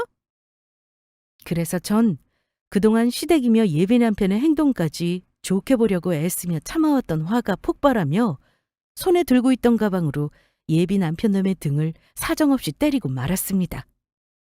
좋기는 뭐가 좋냐? 아무리 그래도 그렇지. 일생에 단 한 번뿐인 결혼인데 지금 너랑 평생 살아줄 여자 결혼 반지를 꼭 이런 걸로 해야겠냐? 너 지금 돈 아끼려고 나한테 비싼 거 해주기 싫어서 가장 싸구려 반지 고른 거 내가 모를 줄 알아? 누가 이런 걸 결혼 반지로 맞추느냐고! 어차피 결혼 반반하기로 한 거 반지 좀 좋은 거 하면 뭐 어떻다고 그 돈도 쓰기 싫어? 이 밴댕이 자식아! 저는 그날 바로 결심을 합니다. 예비 남편 놈과 파혼을 하기로요. 이미 너무 실망해서 있었던 정도 다 떨어지고 저런 예비 남편 놈과는 결혼해 살고 싶지도 않았습니다. 빠른 손절만이 답이라고 생각했죠. 그래서 되도록 빨리 모든 걸 정리하고 끝내자 싶었습니다. 그래서 돌아오는 이번 주말에 예비 남편에게 그만 헤어지자는 이야기를 꺼낼 생각이었습니다. 그런데 주말이 되기도 전에 예비 남편 놈은 기어이 넘지 말아야 할 선까지 넘더라고요. 주말에 파혼하자고 이야기할 생각으로 평일에 계속해 만나자는 예비 남편 놈을 피하고 있는데 저에게 전화가 왔던 겁니다. 그리곤 저에게 한다는 말이 자기야, 지금 우리 부모님이 지금 부부 동반 여행을 가서 집에 안 계셔서 내가 며칠째 퇴근하고 저녁을 제대로 못 먹고 있거든? 그러니까 네가 내일부터는 퇴근하면 우리 집으로 와서 나 저녁밥도 좀 차려주고 우리 집 청소도 좀 해주라. 집에 엄마가 없으니까 청소해 줄 사람도 없고 아주 엉망이야. 너 지금 뭐라고 했냐? 내가 너희 집 가정부도 아니고 내일 회사 끝나고 가서 너 밥 차리고 집 청소까지 하라고? 뭐긴 자기 미래 서방님이 배고프니까 내일 빨리 와서 밥 차려달라는 거잖아. 너 나랑 전에 뭐라고 했어? 우리 결혼하면 뭐든 반반하자면서 우리 가사도 반반 분담하자고 했지? 그랬던 인간이 지금 너희 집 와서 밥 차리고 청소해달라는 소리가 나오냐? 네가 그러고도 제정신이야? 너 나랑 결혼하면 나를 노예처럼 아주 부려먹겠다? 자기야말로 정말 섭섭하게 이럴 거야? 아직 우리 결혼한 사이도 아니고 사랑하는 사람 위해서 이 정도는 해줄 수 있는 거 아니야? 와서 밥 좀 차려주고 청소하는 게 무슨 대수라고 이러는 건데. 그리고 남자가 하자면 하라는 대로 할 것이지. 여자가 돼서 무슨 말이 그렇게 많아? 두말할 필요 없이 너 내일 우리 집에 오는 거야. 알겠지? 웃기고 있네. 내가 미쳤다고 네 집 가서 밥을 차리겠냐? 네 주둥이로 들어가는 네 염을 네가 알아서 차려 먹고 처먹어라. 별거 아니면 청소도 네 몸뚱이로 알아서 움직여서 하고. 이 자식? 너 지금 이 자식이라고 했어? 말 다 했냐고? 하지만 더는 예비 남편 놈의 말을 들을 수가 없었어요. 제가 바로 전화를 끊어버렸거든요. 그리고 하루 이틀 정도 예비 남편 놈의 전화를 받지 않았습니다. 그러자 남편 놈은 제가 헤어지자고 할까봐 겁이 났는지 늦은 밤 저희 집 앞까지 찾아와 저에게 무릎까지 꿇으며 싹싹 빌더라고요. 이미 제가 예비 남편 놈과 파혼할 생각이란 걸 까맣게도 모른 채요. 자기야, 잘못했어. 이게 다 엄마 때문이라고. 엄마가 여자는 이렇게 처음에 기를 죽이고 잡아놔야 나중에 결혼하고 나서도 내 말도 잘 듣고 편하게 결혼 생활할 수 있다고 해서 그런 거지 정말로 다른 뜻은 없었어. 그러니까 나 한 번만 봐주라. 내가 다시는 자기한테 안 그럴게. 어? 나 자기 없으면 못 산단 말이야.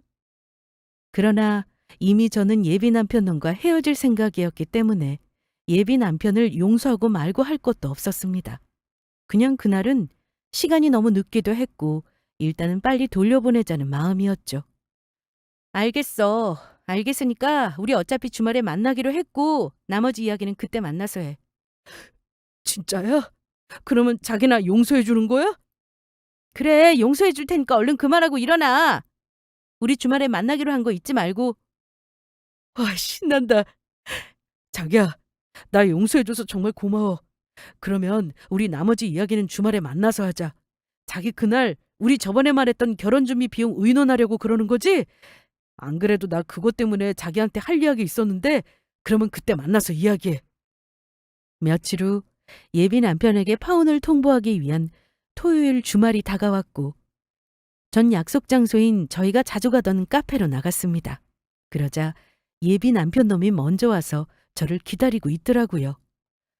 그런데 제가 먼저 헤어지자는 이야기를 꺼낼 수가 없었습니다. 제가 그 말을 하기도 전에 예비 남편 놈이 헛짓거리를 하기 시작했으니까요. 자기 왔어? 그런데 자기야, 내가 먼저 말해도 되는 거지? 내가 오늘 자기 만나기 전까지 여러 가지 생각을 해봤거든? 우리 이대로 그냥 결혼하면 안 될 것 같아서. 우리 처음에 결혼하기로 정하면서 약속했던 거 기억하지? 결혼 반반하기로 했던 거. 그래서 일단 우리 들어가는 비용마다 반반씩 내고 있잖아. 그런데 이렇게 하면 잘못된 계산이더라고. 솔직히 우리가 결혼까지 하게 된 게 우리가 만나서 연애를 하게 되면서부터잖아. 그러니까 우리가 만나서 연애를 하지 않았다면 결혼도 못했을 거고. 그래서 곰곰이 생각해보니까 우리 반반하기로 했던 결혼 비용을 우리가 만나면서 쓴 내가 썼던 데이트 비용까지 포함해서 하는 게 맞는 것 같더라고. 그러니까 우리 데이트하면서 내가 썼던 비용만큼 자기가 우리 결혼식 비용에서 내는 게 맞아. 그래야 똑같이 공평하게 정말 반반씩 내게 되는 거니까. 어때? 자기도 내 말에 동의하지? 그러니까 이거 먼저 받아. 그러면서 예비 남편 놈이 저에게 내밀었던 건 지금까지 저를 만나면서 썼던 비용이 적혀있는 청구서였습니다. 그것도 손수 만들어 온 것이었죠.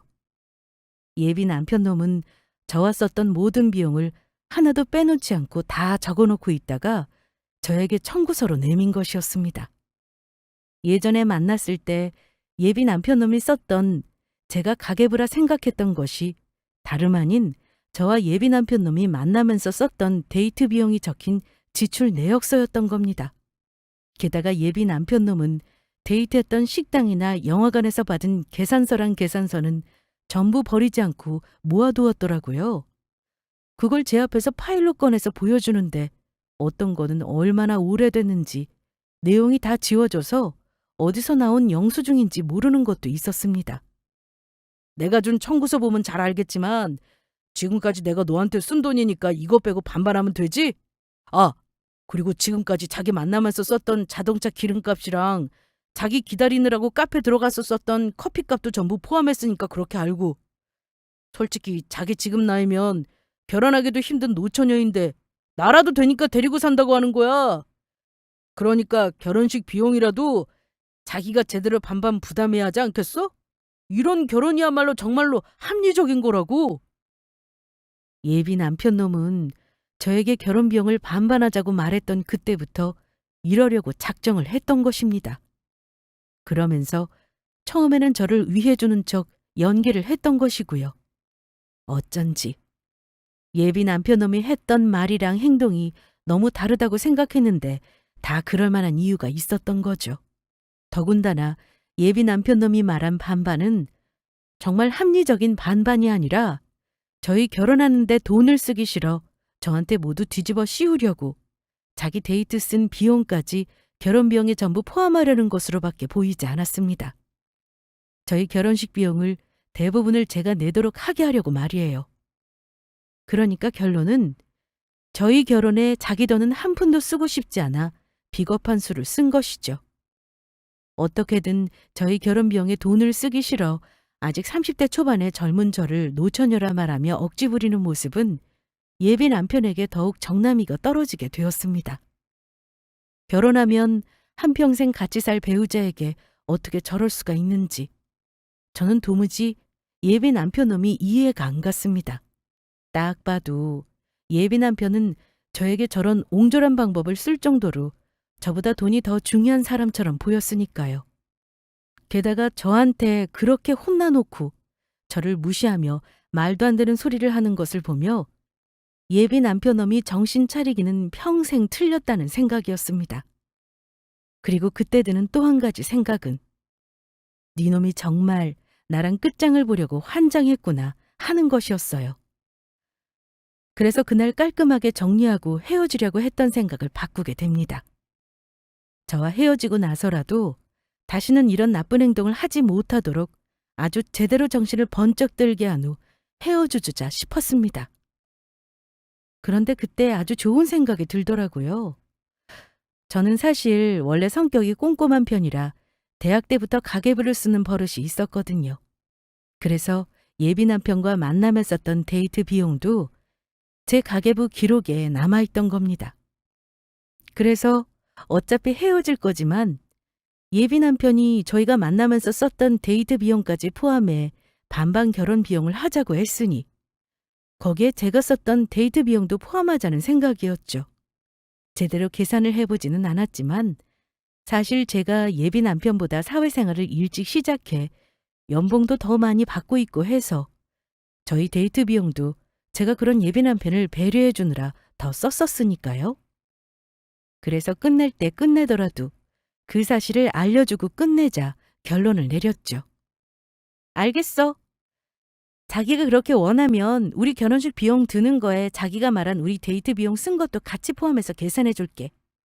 정말이야? 이제야 자기랑 말이 통하네. 정말 잘 생각했어. 우리 공평하게 반반 결혼해서 알콩달콩 행복하게 잘 살아보자. 응.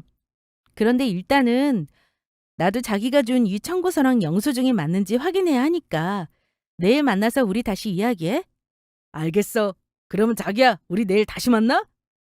그리고 전 그날 집으로 와서 예비 남편놈이 저에게 준 청구서랑 영수증이 아닌 제가 그동안 썼던 가계부를 보며 예비 남편놈을 만나며 썼던 금액들을 전부 정리하게 되었습니다. 그랬더니 역시나 제가 예비 남편보다 데이트 비용을 훨씬 많이 썼더라고요. 그래서 다음 날 다시 예비 남편과 만났던 카페에서 만나게 되었습니다. 그러자 예비 남편 놈은 앞으로 일어날 일은 전혀 상상도 하지 못한 채 돈 한 푼 안 들이고 저랑 결혼할 생각에 아주 신이 나 있는 것 같더라고요. 자기야, 그래서 내가 준 청구서랑 영수증들은 잘 확인해봤어? 어때? 내가 정말 꼼꼼하게 계산 잘했지?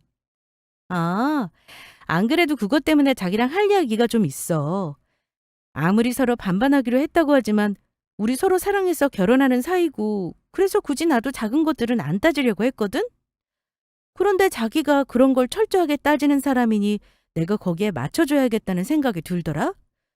그래서 나도 우리의 정확한 반반 결혼을 위해 준비해온 게 있거든. 내가 준 거 먼저 보고 우리 이야기하자. 알겠어. 내가 덕분에 내 돈 한 푼 안 들이고 결혼 공짜로 하게 생겼는데 그 정도는 들어줘야지. 그런데 나한테 도대체 뭘 보여주려고?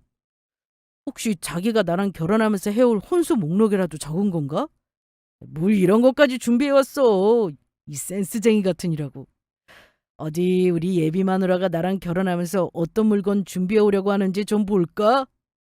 저는 바로 제가 준비한 쪽지 한 장을 예비 남편놈에게 보여줬고 제가 건네준 쪽지를 본 예비 남편놈은 몹시 당황하더니 안절부절 못하기 시작했습니다. 그러더니 제 눈치까지 보며 식은땀을 흘리더라고요. 이게 뭐야? 제가 예비 남편놈에게 건넨 쪽지는 그동안 제가 예비 남편과 데이트하면서 써왔던 비용들을 적은 목록이었던 겁니다. 저도 예비 남편이 저에게 만들어줬던 청구서를 똑같이 만들어서 같이 줬던 거예요. 뭐기는 자기가 우리 결혼 반반 하자며. 그래서 내가 거기에 맞춰주려고 자기가 나랑 만나서 썼던 데이트 비용을 청구서까지 만들어서 줬던 것처럼 나도 자기랑 만나면서 썼던 데이트 비용 목록이랑 청구서 만들어 온 거야. 그래서 계산해보니까 우리 데이트 비용을 내가 자기보다 훨씬 많이 썼더라고. 그래서 우리 결혼 준비하는 거 자기가 나보다 돈을 더 많이 내야겠더라. 반반 결혼하는 거 자기도 좋아하니까 이것도 좋은 거 맞지? 아, 그리고 자기 우리 신혼집 우리 친정에서 해주기로 한 거 알지? 그런데 나도 곰곰이 생각해보니 우리 반반으로 결혼하는 거면 우리 집에서 해주는 신혼집도 포함해야 하는 거 아니야? 그러니까 우리 신혼집 비용까지 포함해서 내가 얼추 계산해보니까 자기 돈으로 우리 결혼 준비하는데 비용을 다 써도 우리 신혼집 값은 안 될 것 같거든? 그러니까 일단은 우리 결혼 준비 비용을 자기 돈으로 전부 다 쓰고 그래도 우리 신혼집 값만큼은 안 될 테니까 그만큼 채워서 자기나 내 통장으로 보내주면 좋을 것 같아. 그래야 공평하게 딱 반반 결혼 맞게 되는 것 같으니까. 어때? 서로 공평하고 정말 좋지 않아? 이게 좋으냐고? 내가 돈을 더 많이 내게 생겼는데 좋기는 뭐가 좋아? 그런데 그 다음에 일어난 일은 정말 생각지 못한 것이었어요. 예비 남편놈이 한참을 제가 쓴 데이트 비용을 적힌 쪽지를 보더니 갑자기 제가 준 쪽지를 쫙쫙 찍기 시작했던 겁니다. 그러더니 저를 향해 내뱉은 말은 어처구니가 없었죠. 자기야, 솔직히 사랑하는 사람끼리 반반 결혼이니 이런 거 나는 처음부터 마음에 안 들었다고. 요즘 문화가 그렇다고 하지만 우리까지 굳이 좋지도 않은 트렌드 따라갈 필요 없지 않겠어? 그냥 각자 사정에 맞게 서로 낼 수 있는 비용만큼만 내자. 서로 낼 수 있는 비용? 그러다가 우리 결혼식 비용 모자라게 되면 그때는 어떻게 하려고? 어? 그건 정말 미안한데 자기가 좀 내주면 안 될까? 솔직히 난 남자고 우리 결혼하면 내가 우리 집안 가장이 되는 건데 그 정도는 자기가 해줘야 하는 거 아니야? 나는 그렇게 생각하는데? 남편놈의 말도 안 되는 마지막 말에 저는 남편놈의 뺨싸대기를 힘껏 후려쳤습니다. 그리고 그동안 참아오던 분노를 담아 결정적인 한 방을 날렸죠. 뭐 이런 그지 같은 놈이 다 있어. 더럽고 치사해서 더는 못 들어주겠네. 야, 처음에는 우리 결혼하는데 돈 쓰기 싫어서 반반하자고 하면서 네 놈이 쓴 데이트 비용까지 포함해달라고 하더니 이제는 내가 데이트 비용 쓴 돈이 더 많으니까 없던 일로 하자고? 그래놓고 뭐? 결혼하면 네 놈이 가장이니 결혼 준비하며 부족한 돈을 나보고 더 많이 내라고? 뭐 이런 개만도 못한 경우가 다 있어. 내가 살다 살다 너같이 궁상 맞고 치사한 놈은 처음 봤다. 어차피 네 놈이랑 나랑 결혼하기로 하고 나한테 했던 행동들 보고 진작 파혼할 생각이었고 이번 주말에 그래서 보자고 한 거였어. 우리 파혼하자. 나는 너 같은 놈은 트럭으로 줄줄이 갖다 줘도 싫으니까 결혼하려거든 다른 사람 찾아보든가 네 놈 혼자 하든지 말든지 해. 자기야, 내가 잘못했어. 내가 다시는 안 그럴게. 우리가 만난 시간이 얼마인데 겨우 이런 일로 헤어져. 겨우 이런 일? 그래서 넌 겨우 나랑 데이트 쓴 비용 아까워서 일을 이 지경까지 만드냐? 네 놈이 그동안 나 만나면서 가면 쓰고 좋은 놈인 척 연기해서 속아온 시간을 생각하면 네 놈을 사기 결혼으로 신고해서 위자료까지 받고 싶은 심정이지만 네 인생이 불쌍해서 지금 여기서 끝내주는 거니까 고맙게 생각해.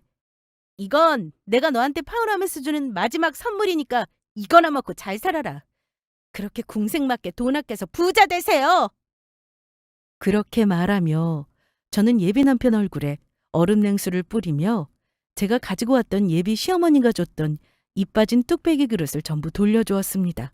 그러자 예비 남편 놈은 망연자실해서는 울면서 말하더군요. 안 돼, 이럴 순 없어. 괜히 반반 결혼하자고 머리 쓰면서 깝죽거리다가 파혼까지 당하고 신혼집까지 해오는 여자 잃게 생겼네. 내가 내 인생을 망쳤어. 자기야, 가지 마. 제발 가지 말아줘. 그리고 내가 마지막으로 너한테 하는 이야기인데 너 내가 준 선물들 전부 돌려줘. 나도 그럴 테니까 네 놈이 나한테 해준 선물 네 마음을 담은 거라 입 바른 소리하면서 전부 안 비싸고 싸구려인 거로 선물해줬었지? 내가 해준 것들은 다 비싸고 좋은 것들이었는데. 그러니까 우리 헤어지면서 정리하는 것도 깔끔하게 하자고. 누구 하나 불공평하지 않도록. 내가 준 선물 안 돌려주기만 해봐. 그랬다가는 네 놈이 얼마나 옹졸하고 치사한 놈인지 나한테 했던 행동들 전부 네 놈 회사 홈페이지에 확 올려버릴 테니까. 알겠냐? 그렇게 그날 예비 남편놈과 저는 끝을 내게 되었죠. 그리고 그날 저녁 바로 예비 남편놈이 선물해준 물건들을 택배로 보내며 제가 예비 남편에게 선물했던 선물들을 며칠 후 전부 돌려받을 수 있었어요. 그리고 그 선물들을 받자마자 불이웃 돕는 바자회 사이트에 전부 기부하며 보냈습니다. 솔직히 억울한 마음에 선물한 물건들을 전부 돌려달라고 했던 거지. 그런 물건들을 다른 사람 주기도 뭐하고 저도 쓸 데가 없었으니까요. 그래서 차라리 좋은 데 기부해서 쓰게 하는 게 좋을 것 같다는 생각이었습니다. 그리고 저희가 결혼식을 준비한 지 얼마 안 되었기에 결혼식장이며 예물이며 전부 알아보는 과정이라 크게 들어간 비용이 없었고 깔끔하게 끝을 낼 수 있었습니다. 그리고 최근에 같은 독서 모임을 나가던 지인을 통해 예비 남편놈의 소식을 듣게 되었는데 저와 헤어진 후 충격을 받아서인지 정신과를 다니며 우울증 약을 복용하고 있다고 해요. 게다가 예비 시아버지는 목욕탕 비누를 훔치다가 덜미가 잡힌 것인지 절도죄로 고소를 당했다고 합니다. 몇 년 동안 자꾸만 비누가 없어져 목욕탕집 사장님이 범인을 찾고 있었는데 꼬리가 길면 잡힌다고 결국에는 돈 아끼려 양심도 팔고 못된 짓 하다가 전과죄까지 되고 만 것이죠. 이 일로 시아버지는 직장까지 잘리게 되었다고 해요. 그런 일을 당했으니 아마도 시아버지며 시어머니며 본인들의 행동이 얼마나 지나쳤는지 조금 깨닫게 되었겠죠? 그리고 현재 저는 예비 남편놈을 잊고 잘 살고 있습니다.